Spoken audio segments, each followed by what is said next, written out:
प्यारे विद्यार्थियों, मैं सुरिंदर सिंह लैक्चरर सरीर सिक्ख्या सरकारी सीनियर सैकेंडरी स्कूल डੱਬ वाली ढोड़ियां वाली मेरे ਵੱਲੋਂ ਸਾਰਿਆਂ ਨੂੰ ਸਤਿ ਸ੍ਰੀ ਅਕਾਲ, ਆਦਾਬ, ਨਮਸਕਾਰ। ਸੋ ਅੱਜ ਅਸੀਂ ਕਰਨ ਜਾ ਰਹੇ ਹਾਂ 12ਵੀਂ ਜਮਾਤ ਦਾ ਪਾਠ ਪਹਿਲਾ ਸਰੀਰਕ ਯੋਗਤਾ ਫਿਜ਼ੀਕਲ ਫਿਟਨੈਸ। ਪਿਛਲੇ ਕੁਝ ਦਹਾਕਿਆਂ ਤੋਂ ਪੂਰੀ ਦੁਨੀਆ ਦੇ ਵਿੱਚ ਲੋਕਾਂ ਦੀ ਖੇਡਾਂ ਦੇ ਪ੍ਰਤੀ ਹਰਮਨ ਪਿਆਰਤਾ ਵਿੱਚ ਬਹੁਤ ਵਾਧਾ ਹੋਇਆ ਹੈ।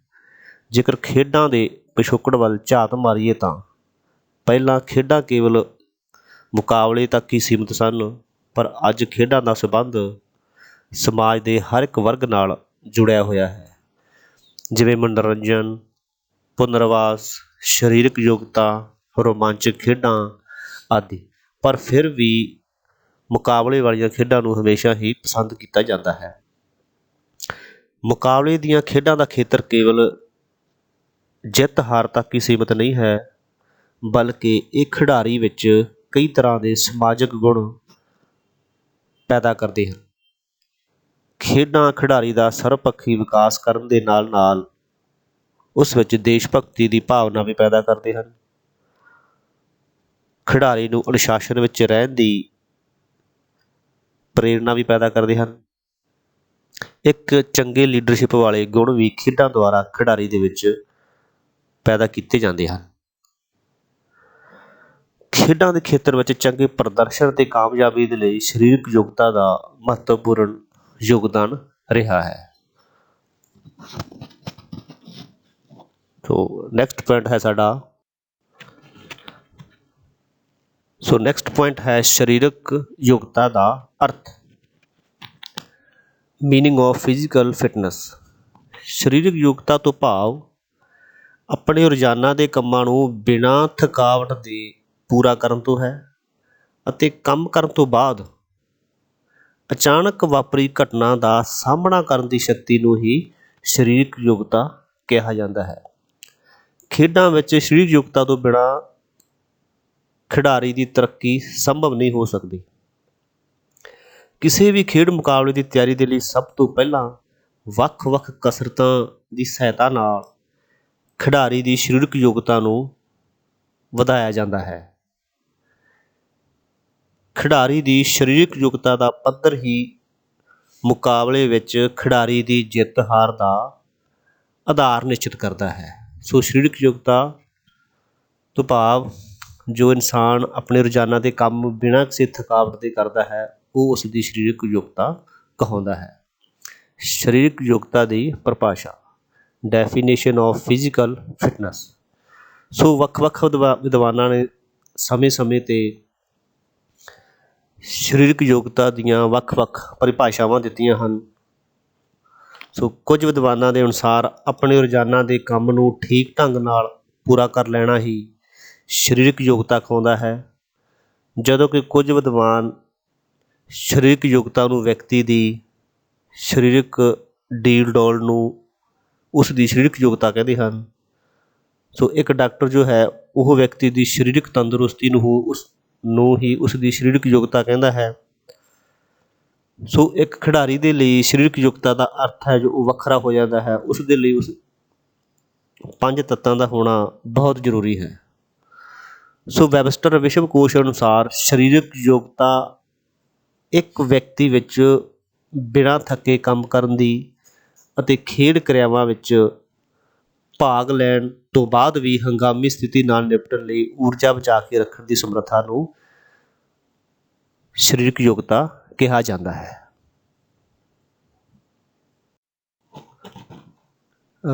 ਨੈਕਸਟ ਪੁਆਇੰਟ ਸਾਡਾ ਹੈ ਸਰੀਰਕ ਯੋਗਤਾ ਦੇ ਅੰਗ ਕਿਹੜੇ-ਕਿਹੜੇ ਹਨ।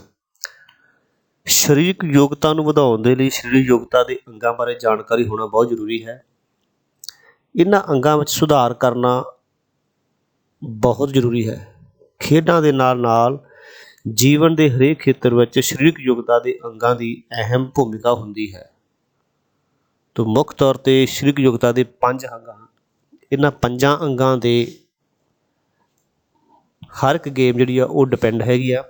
ਸੋ ਪਹਿਲਾ ਜਿਹੜਾ ਸਾਡਾ ਪੁਆਇੰਟ ਹੈ ਉਹ ਹੈ ਸਟਰੈਂਥ, ਦੂਜਾ ਹੈ ਗਤੀ, ਤੀਜਾ ਹੈ ਸਹਿਣਸ਼ੀਲਤਾ, ਚੌਥਾ ਲਚਕ, ਫਲੈਕਸੀਬਿਲਿਟੀ, ਤਾਲਮੇਲ ਯੋਗਤਾ, ਕੋਆਰਡੀਨੇਟਿਵ ਐਬਿਲਿਟੀ।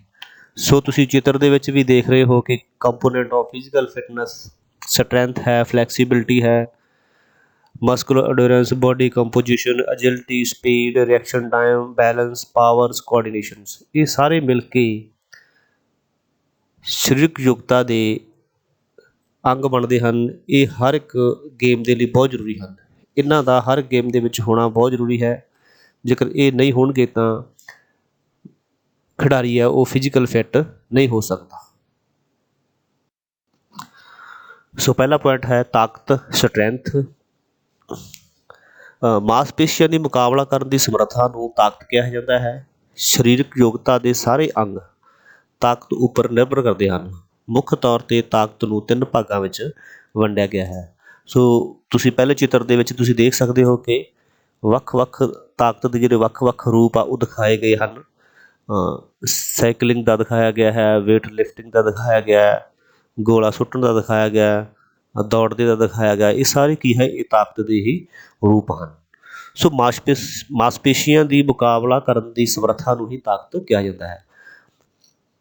ਸੋ ਇਸਦੇ 3 ਪੁਆਇੰਟ ਹਨ। ਪਹਿਲਾ ਊੜਾ ਭਾਗ ਹੈ ਵੱਧ ਤੋਂ ਵੱਧ ਤਾਕਤ, ਆੜਾ ਭਾਗ ਵਿਸਫੋਟਕ ਤਾਕਤ, ਈੜੀ ਭਾਗ ਤਾਕਤ ਸਹਿਣਸ਼ੀਲਤਾ, ਸਟਰੈਂਥ, ਐਂਡਿਓਰੈਂਸ। ਸੋ ਪਹਿਲਾਂ ਅਸੀਂ ਕਰਾਂਗੇ ਵੱਧ ਤੋਂ ਵੱਧ ਤਾਕਤ, ਮੈਕਸੀਮਮ ਸਟਰੈਂਥ। ਇਸ ਤਰ੍ਹਾਂ ਦੀ ਤਾਕਤ ਵਿੱਚ ਮਾਸਪੇਸ਼ੀਆਂ ਪੂਰੀ ਯੋਗਤਾ ਨਾਲ ਕਿਸੇ ਭਾਰੇ ਪ੍ਰਤੀਰੋਧ ਦੇ ਵਿਰੁੱਧ ਕੰਮ ਕਰਦੀਆਂ ਹਨ। ਕੁਝ ਖੇਡਾਂ ਜਿਨ੍ਹਾਂ ਵਿੱਚ ਇਸ ਤਰ੍ਹਾਂ ਦੀ ਤਾਕਤ ਦੀ ਲੋੜ ਪੈਂਦੀ ਹੈ, ਜਿਵੇਂ ਕਿ ਭਾਰ ਚੁੱਕਣਾ, ਕੁਸ਼ਤੀ, ਗੋਲਾ ਸੁੱਟਣਾ, ਜਿਮਨਾਸਟਿਕ। ਜਿਵੇਂ ਕਿ ਤੁਸੀਂ ਆ ਚਿੱਤਰ ਦੇ ਵਿੱਚ ਦੇਖ ਰਹੇ ਹੋ, ਇੱਕ ਵੇਟ ਲਿਫਟਰ ਹੈ, ਉਹ ਵੇਟ ਚੱਕ ਰਿਹਾ ਹੈ, ਇਹ ਆਪਦੀ ਮੈਕਸੀਮਮ ਜਿਹੜੀ ਤਾਕਤ ਆ ਉਹ ਯੂਜ਼ ਕਰ ਰਿਹਾ ਹੈ।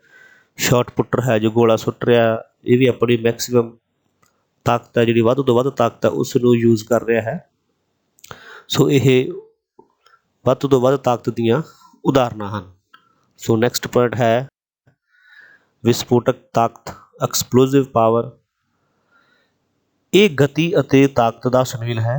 ਜਦੋਂ ਕਿਸੇ ਪ੍ਰਤੀਰੋਧ ਦੇ ਵਿਰੁੱਧ ਗਤੀ ਨਾਲ ਕੰਮ ਕੀਤਾ ਜਾਂਦਾ ਹੈ ਤਾਂ ਉਸ ਨੂੰ ਵਿਸਫੋਟਕ ਤਾਕਤ ਕਿਹਾ ਜਾਂਦਾ ਹੈ। ਜਿਵੇਂ ਜੰਪਿੰਗ ਕਿਰਿਆਵਾਂ, ਕ੍ਰਿਕਟ ਵਿੱਚ ਸ਼ਾਟ ਮਾਰਨਾ, ਜੈਵਲਿਨ ਸੁੱਟਣਾ, ਵਾਲੀਬਾਲ ਨੂੰ ਸਮੈਸ਼ ਮਾਰਨਾ ਆਦਿ।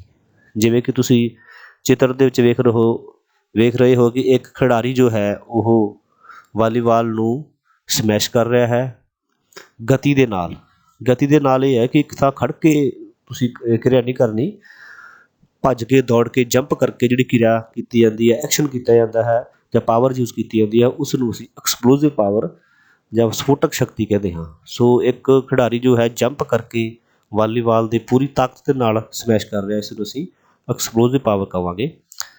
ਨੈਕਸਟ ਪੁਆਇੰਟ ਹੈ ਤਾਕਤ ਸਹਿਣਸ਼ੀਲਤਾ, ਸਟਰੈਂਥ, ਐਂਡਿਓਰੈਂਸ। ਇਸ ਕਿਸਮ ਦੀ ਤਾਕਤ ਵਿੱਚ ਖਿਡਾਰੀ ਥਕਾਵਟ ਦੀ ਹਾਲਤ ਵਿੱਚ ਵੀ ਤਾਕਤ ਦੀ ਵਰਤੋਂ ਕਰਦਾ ਹੋਇਆ ਆਪਣੀ ਕਿਰਿਆ ਨੂੰ ਜਾਰੀ ਰੱਖਦਾ ਹੈ। ਕੁਝ ਖੇਡ ਕਿਰਿਆਵਾਂ ਜਿਵੇਂ ਲੰਬੀ ਦੂਰੀ ਦੀਆਂ ਦੌੜਾਂ, ਤੈਰਾਕੀ, ਸਾਈਕਲਿੰਗ ਆਦਿ, ਇਹ ਇਸ ਤਰ੍ਹਾਂ ਦੀ ਤਾਕਤ ਜਿਹੜੀ ਹੈ, ਇਸ ਵਿੱਚ ਖਿਡਾਰੀ ਜਦੋਂ ਲਗਾਤਾਰ ਕੰਮ ਕਰਦਾ ਰਹਿੰਦਾ ਹੈ ਔਰ ਥੱਕ ਜਾਂਦਾ ਹੈ, ਥੱਕਣ ਤੋਂ ਬਾਅਦ ਵੀ ਉਹ ਆਪਣੇ ਕੰਮ ਨੂੰ ਜਾਰੀ ਰੱਖਦਾ ਹੈ। ਜੋ ਉਸ ਦੇ ਵਿੱਚ ਥੱਕਣ ਤੋਂ ਬਾਅਦ ਵੀ ਜੇ ਤਾਕਤ ਬਚ ਜਾਂਦੀ ਹੈ ਤਾਂ ਉਸ ਤਾਕਤ ਨੂੰ ਵਰਤਦਾ ਹੋਇਆ ਉਹ ਆਪਣੀ ਖੇਡ ਨੂੰ ਜਾਰੀ ਰੱਖਦਾ ਹੈ, ਤਾਂ ਇਸ ਕਿਸਮ ਦੀ ਤਾਕਤ ਨੂੰ ਤਾਕਤ ਸਹਿਣਸ਼ੀਲਤਾ ਕਿਹਾ ਜਾਂਦਾ ਹੈ। ਜਿਵੇਂ ਕਿ ਤੁਸੀਂ ਚਿੱਤਰ ਵਿੱਚ ਵੇਖ ਰਹੇ ਹੋ ਕਿ ਇੱਕ ਖਿਡਾਰੀ ਜੋ ਹੈ ਉਹ ਸਾਈਕਲਿੰਗ ਕਰ ਰਿਹਾ ਹੈ। ਸੋ ਇਸ ਵਿੱਚ ਉਸਦੀ ਉਹ ਤਾਕਤ ਸਹਿਣਸ਼ੀਲਤਾ, ਸਟਰੈਂਥ, ਐਂਡੋਰੈਂਸ ਦੀ ਵਰਤੋਂ ਕਰਦਾ ਹੋਇਆ ਲੰਬੀ ਦੂਰੀ ਤੱਕ ਜਾ ਰਿਹਾ ਹੈ। ਸੋ ਨੈਕਸਟ ਪੁਆਇੰਟ ਹੈ ਗਤੀ। ਘੱਟ ਸਮੇਂ ਵਿੱਚ ਤੈਅ ਕੀਤੀ ਗਈ ਦੂਰੀ ਨੂੰ ਗਤੀ ਕਿਹਾ ਜਾਂਦਾ ਹੈ। ਗਤੀ 5 ਤਰ੍ਹਾਂ ਦੀ ਹੁੰਦੀ ਹੈ। ਗਤੀ ਯਾਨੀ ਕਿ ਸਪੀਡ। ਸਪੀਡ ਤੁਸੀਂ ਪਹਿਲੇ ਚਿੱਤਰ 'ਚ ਦੇਖ ਰਹੇ ਹੋ ਕਿ ਸਪੀਡ ਦਾ ਚਿੱਤਰ ਬਣਿਆ ਹੋਇਆ ਹੈ, ਔਰ ਜੋ ਇਨਸਾਨ ਦੁਆਰਾ ਘੱਟ ਸਮੇਂ ਵਿੱਚ ਤੈਅ ਕੀਤੀ ਗਈ ਦੂਰੀ ਹੁੰਦੀ ਹੈ ਉਸ ਨੂੰ ਹੀ ਆਪਾਂ ਉਸ ਦੀ ਗਤੀ ਕਹਿ ਸਕਦੇ ਹਾਂ, ਸਪੀਡ ਕਹਿ ਸਕਦੇ ਹਾਂ। ਸੋ ਇਸ ਨੂੰ ਅੱਗੇ 5 ਭਾਗਾਂ ਵਿੱਚ ਵੰਡਿਆ ਗਿਆ ਹੈ। ਸੋ ਊੜਾ ਭਾਗ ਹੈ ਪ੍ਰਤੀਕਿਰਿਆ ਸਮਾਂ, ਯਾਨੀ ਕਿ ਰਿਐਕਸ਼ਨ ਟਾਈਮ। ਖਿਡਾਰੀ ਦੀ ਗਤੀ ਇਸ ਗੱਲ 'ਤੇ ਨਿਰਭਰ ਕਰਦੀ ਹੈ ਕਿ ਕਿਸੇ ਸੰਕੇਤ ਨੂੰ ਪ੍ਰਾਪਤ ਕਰਨ ਉਪਰੰਤ ਉਹ ਕਿੰਨੀ ਛੇਤੀ ਪ੍ਰਤੀਕਿਰਿਆ ਕਰਦਾ ਹੈ। ਉਦਾਹਰਨ, ਦੌੜ ਦੇ ਸਟਾਰਟ ਸਮੇਂ ਗਨ ਫਾਇਰ ਉੱਪਰ ਪ੍ਰਤੀਕਿਰਿਆ। ਤੁਸੀਂ ਆ ਦੂਸਰੇ ਚਿੱਤਰ ਵਿੱਚ ਵੇਖ ਰਹੇ ਹੋ ਕਿ ਖਿਡਾਰੀ ਸਟਾਰਟਿੰਗ ਪੁਆਇੰਟ ਤੇ ਬੈਠੇ ਹਨ, ਸਟਾਰਟ ਕਰ ਰਹੇ ਹਨ 100 ਮੀਟਰ ਰੇਸ। ਔਰ ਜੋ ਗਨ ਫਾਇਰ ਹੈ ਉਹ ਵੀ ਖਿਡਾਰੀ ਦੇ ਕੋਲ ਹੈ, ਓਫੀਸ਼ੀਅਲ ਦੇ ਕੋਲ ਗਨ ਫਾਇਰ ਹੈ। ਔਰ ਉਹ ਗਨ ਫਾਇਰ ਜਦੋਂ ਕਰਦਾ ਹੈ ਤਾਂ ਖਿਡਾਰੀ ਰਿਐਕਸ਼ਨ ਕਰਦੇ ਹਨ। ਗਨ ਫਾਇਰ ਤੋਂ ਬਾਅਦ ਜੋ ਪ੍ਰਤੀਕਿਰਿਆ ਕੀਤੀ ਜਾਂਦੀ ਹੈ ਉਸਨੂੰ ਰਿਐਕਸ਼ਨ ਕਿਹਾ ਜਾਂਦਾ ਹੈ। ਖਿਡਾਰੀ ਦੀ ਗਤੀ ਇਸ ਗੱਲ 'ਤੇ ਨਿਰਭਰ ਕਰਦੀ ਹੈ ਕਿ ਉਹ ਕਿੰਨੇ ਸੰਕੇਤ ਨੂੰ ਪ੍ਰਾਪਤ ਕਰਨ ਉਪਰੰਤ ਕਿੰਨੀ ਛੇਤੀ ਪ੍ਰਤੀਕਿਰਿਆ ਕਰਦਾ ਹੈ। ਜਦੋਂ ਗਨ ਫਾਇਰ ਹੁੰਦਾ ਹੈ ਔਰ ਖਿਡਾਰੀ ਉੱਠ ਕੇ ਦੌੜਦਾ ਹੈ ਤਾਂ ਇਹ ਉਸ ਦੀ ਪ੍ਰਤੀਕਿਰਿਆ ਸਮਾਂ ਹੋਵੇਗਾ ਜਾਂ ਰਿਐਕਸ਼ਨ ਟਾਈਮ ਹੋਵੇਗਾ। ਅੱਗੇ ਸੰਚਾਲਨ ਵੇਗ। ਖਿਡਾਰੀ ਦੁਆਰਾ ਘੱਟ ਤੋਂ ਘੱਟ ਸਮੇਂ ਵਿੱਚ ਕਿਸੇ ਕਿਰਿਆ ਨੂੰ ਪੂਰਾ ਕਰ ਲੈਣਾ ਸੰਚਾਲਨ ਵੇਗ ਕਹਾਉਂਦਾ ਹੈ। ਜਿਵੇਂ ਦੌੜ ਸ਼ੁਰੂ ਹੋਣ ਸਮੇਂ ਫਾਇਰ ਤੋਂ ਬਾਅਦ ਐਥਲੀਟ ਕਿੰਨੀ ਛੇਤੀ ਬਲਾਕ ਛੱਡਦਾ ਹੈ। ਜਿਵੇਂ ਕਿ 100 ਮੀਟਰ ਰੇਸ ਦੇ ਵਿੱਚ ਖਿਡਾਰੀ ਸਟਾਰਟਿੰਗ ਪੁਆਇੰਟ 'ਤੇ ਬੈਠੇ ਹਨ, ਗਨ ਫਾਇਰ ਹੁੰਦਾ ਹੈ, ਉਸ ਤੋਂ ਬਾਅਦ ਰਿਐਕਸ਼ਨ ਟਾਈਮ ਹੁੰਦਾ ਹੈ, ਰਿਐਕਸ਼ਨ ਹੁੰਦਾ ਹੈ, ਔਰ ਉਸ ਤੋਂ ਬਾਅਦ ਸੰਚਾਲਨ ਵੇਗ। ਜਿਵੇਂ ਕਿ ਤੁਸੀਂ ਦੇਖ ਰਹੇ ਹੋ ਕਿ ਖਿਡਾਰੀ ਇੱਕ ਸਟਾਰਟ ਤੋਂ ਬਾਅਦ ਬਲਾਕ ਨੂੰ ਛੱਡਦਾ ਹੋਇਆ ਦੌੜਦਾ ਹੈ ਤਾਂ ਇਹ ਕੀ ਹੈ, ਉਸ ਦਾ ਸੰਚਾਲਨ ਵੇਗ ਹੈ। ਸੰਚਾਲਨ ਵੇਗ ਹੈ ਯਾਨੀ ਕਿ ਮੂਵਮੈਂਟ ਸਪੀਡ ਹੈ, ਕਿੰਨੀ ਛੇਤੀ ਉਹ ਉੱਠ ਕੇ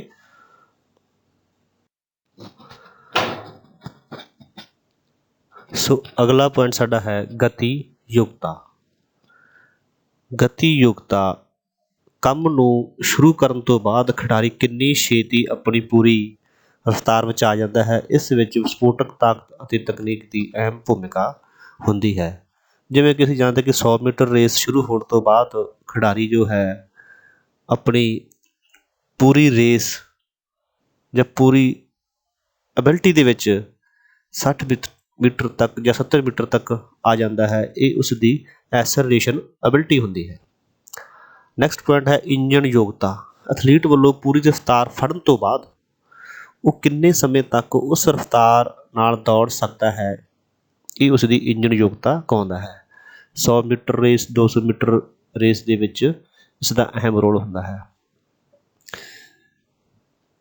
ਐਥਲੀਟ ਜੋ ਹੈ ਉਹ 100 ਮੀਟਰ ਰੇਸ ਮੰਨ ਲਓ ਸ਼ੁਰੂ ਹੁੰਦੀ ਹੈ ਤਾਂ ਉਹ ਆਪਦੀ ਅਸਲ ਰਫਤਾਰ ਦੇ ਵਿੱਚ ਫੜਨ ਤੋਂ ਬਾਅਦ ਕਿੰਨੀ ਦੇਰ ਤੱਕ ਜਾਂ ਫਿਨਿਸ਼ਿੰਗ ਤੱਕ ਜਿੱਥੋਂ ਤੱਕ ਖਿਡਾਰੀ ਪਹੁੰਚਦਾ ਹੈ ਉਹ ਉਸ ਦੀ ਲੋਕੋਮੋਟਰ ਐਬਿਲਿਟੀ ਹੈ। ਕਿਉਂਕਿ 70 ਮੀਟਰ ਤੱਕ ਜਾਂ 60 ਮੀਟਰ ਜਾਂ 70 ਮੀਟਰ ਤੱਕ ਉਹ ਆਪਦੀ ਅਸਲ ਰੇਸ ਦੇ ਵਿੱਚ ਆ ਜਾਂਦਾ ਹੈ। ਉਸ ਤੋਂ ਬਾਅਦ ਉਸਨੇ ਜੋ ਫਿਨਿਸ਼ਿੰਗ ਤੱਕ ਜੋ ਆਪਦੀ ਰੇਸ ਬਰਕਰਾਰ ਰੱਖਣੀ ਹੈ ਉਹ ਉਸ ਦੀ ਲੋਕੋਮੋਟਰ ਐਬਿਲਿਟੀ ਹੁੰਦੀ ਹੈ। ਗਤੀ ਸਹਿਣਸ਼ੀਲਤਾ ਸਪੀਡ ਐਂਡੂਰੈਂਸ। ਥਕਾਵਟ ਦੇ ਬਾਵਜੂਦ ਵੀ ਤੇਜ਼ ਗਤੀ ਨਾਲ ਕੰਮ ਨੂੰ ਪੂਰਾ ਕਰਨਾ ਖੇਡ ਦੇ ਅੰਤਮ ਸਮੇਂ ਵਿੱਚ ਉਸ ਟੀਮ ਦੇ ਜਿੱਤਣ ਦੇ ਮੌਕੇ ਵੱਧ ਹੋਣਗੇ ਜੋ ਟੀਮ ਥਕਾਵਟ ਦੇ ਬਾਵਜੂਦ ਤੇਜ਼ ਗਤੀ ਨਾਲ ਖੇਡੇਗੀ। ਸੋ ਇਸ ਤਰ੍ਹਾਂ ਦੀਆਂ ਖੇਡਾਂ ਜਿਹੜੀਆਂ ਕਿ ਜਿਵੇਂ ਕਿ ਫੁੱਟਬਾਲ, ਬਾਸਕਟਬਾਲ, ਹੈਂਡਬਾਲ, ਵਾਲੀਬਾਲ, ਇਸ ਤਰ੍ਹਾਂ ਦੀਆਂ ਖੇਡਾਂ ਦੇ ਵਿੱਚ ਗਤੀ ਸਹਿਣਸ਼ੀਲਤਾ ਦੀ ਜਾਂ ਸਪੀਡ ਐਂਡੂਰੈਂਸ ਦੀ ਬਹੁਤ ਲੋੜ ਹੁੰਦੀ ਹੈ। ਸੋ ਨੈਕਸਟ ਪੁਆਇੰਟ ਹੈ ਸਾਡਾ ਸਹਿਣਸ਼ੀਲਤਾ। ਥਕਾਵਟ ਦੀ ਹਾਲਤ ਵਿੱਚ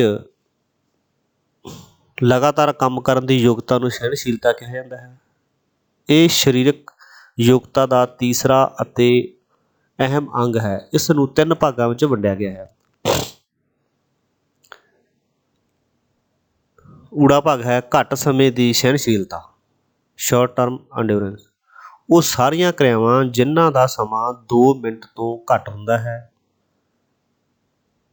ਘੱਟ ਸਮੇਂ ਦੀ ਸਹਿਣਸ਼ੀਲਤਾ ਅਖਵਾਉਂਦਾ ਹੈ।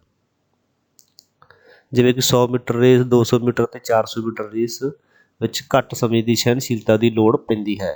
ਜਿਵੇਂ ਕਿ ਤੁਸੀਂ ਦੇਖ ਰਹੇ ਹੋ ਕਿ ਖਿਡਾਰੀ 100 ਮੀਟਰ ਰੇਸ ਜਾਂ 200 ਮੀਟਰ ਰੇਸ ਲਗਾ ਰਹੇ ਹਨ ਸਟਾਰਟਿੰਗ ਪੁਆਇੰਟ 'ਤੇ। ਇਹ ਘੱਟ ਸਮੇਂ ਦੀ ਸਹਿਣਸ਼ੀਲਤਾ ਦੀ ਇੱਕ ਉਦਾਹਰਨ ਹੈ। ਮੱਧ ਸਮੇਂ ਦੀ ਸਹਿਣਸ਼ੀਲਤਾ ਮੀਡੀਅਮ ਟਰਮ ਐਂਡੂਰੈਂਸ। ਉਹ ਕਿਰਿਆਵਾਂ ਜਿਨ੍ਹਾਂ ਦਾ ਸਮਾਂ ਲਗਭਗ 2 ਮਿੰਟ ਤੋਂ ਵੱਧ ਅਤੇ 11 ਮਿੰਟ ਤੋਂ ਘੱਟ ਹੁੰਦਾ ਹੈ ਉਹਨਾਂ ਨੂੰ ਮੱਧ ਸਮੇਂ ਦੀ ਸਹਿਣਸ਼ੀਲਤਾ ਵਾਲੀਆਂ ਕਿਰਿਆਵਾਂ ਕਿਹਾ ਜਾਂਦਾ ਹੈ। 1500 ਮੀਟਰ ਰੇਸ, 3000 ਮੀਟਰ ਰੇਸ ਇਸ ਦੀਆਂ ਉਦਾਹਰਨ ਹਨ। ਤੁਸੀਂ ਚਿੱਤਰ ਵਿੱਚ ਵੀ ਦੇਖ ਰਹੇ ਹੋ ਕਿ ਖਿਡਾਰੀ ਜਿਹੜੇ 1500 ਮੀਟਰ ਰੇਸ, 3000 ਮੀਟਰ ਰੇਸ ਲਗਾ ਰਹੇ ਹਨ। ਇਹ ਮੱਧ ਸਮੇਂ ਦੀ ਸਹਿਣਸ਼ੀਲਤਾ ਹੈ। ਨੈਕਸਟ ਹੈ ਲੰਬੇ ਸਮੇਂ ਦੀ ਸਹਿਣਸ਼ੀਲਤਾ, ਲੌਂਗ ਟਰਮ ਇੰਡਿਊਰੈਂਸ। ਇਸ ਵਿੱਚ ਉਹ ਸਾਰੀਆਂ ਕਿਰਿਆਵਾਂ ਸ਼ਾਮਲ ਹੁੰਦੀਆਂ ਹਨ ਜਿਨ੍ਹਾਂ ਨੂੰ ਪੂਰਾ ਕਰਨ ਦੇ ਲਈ 11 ਮਿੰਟ ਤੋਂ ਵੱਧ ਸਮਾਂ ਲੱਗਦਾ ਹੈ, ਜਿਵੇਂ ਲੰਬੀ ਦੂਰੀ ਦੀਆਂ ਦੌੜਾਂ, ਫੁੱਟਬਾਲ, ਹਾਕੀ, ਵਾਲੀਬਾਲ। ਅਜਿਹੀਆਂ ਖੇਡਾਂ ਜਿਨ੍ਹਾਂ ਦੇ ਵਿੱਚ ਸਮਾਂ ਵੱਧ ਲੱਗਦਾ ਹੈ ਉਹਨਾਂ ਨੂੰ ਲੰਬੇ ਸਮੇਂ ਦੀ ਸਹਿਣਸ਼ੀਲਤਾ ਕਿਹਾ ਜਾਂਦਾ ਹੈ। ਇਹਦੇ ਵਿੱਚ ਕ੍ਰੋਸ ਕੰਟਰੀ ਵੀ ਆ ਜਾਂਦੀ ਆ, full marathon, half marathon, 10 kilometre, 12 kilometre.